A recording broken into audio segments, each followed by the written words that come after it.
Systems are all around us, working together to perform hundreds of everyday tasks that we take for granted. To see a great example of a system in action, you can look to the sky. An airplane is a great example of many complex systems working together to perform a task.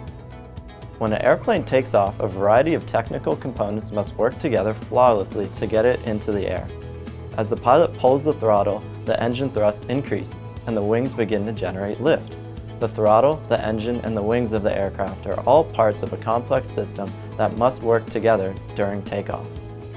Complex systems are composed of many different technical parts, components, hardware, and software. Some engineering disciplines focus on design of these individual components, like an engine or a wing, or the software that controls the displays in the cockpit.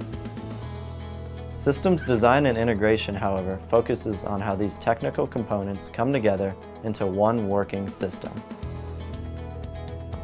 To demonstrate how system design and integration works, first we must identify the purpose of a system. Then we must discover the functions a system needs to perform and fulfill its purpose.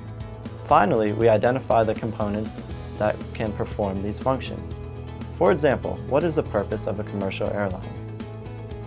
Its purpose is to transport people and cargo safely from one point to another. In order to achieve its purpose, the aircraft needs to take off, fly, and land while safely carrying people and cargo. Once we understand the functions, we need to identify the parts and components that give the system its form. These individual components must interconnect with one another to perform the system's functions. Bringing the system's form and function together to fulfill a system's purpose is a primary role of systems design and integration.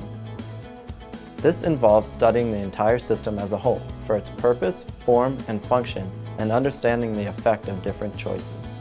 Take a fighter jet, for example. It has similar functions of taking off, flying, and landing, but its form is very different because it has a different purpose than a commercial airliner. System design and integration balances and optimizes the system's performance alongside its form and function.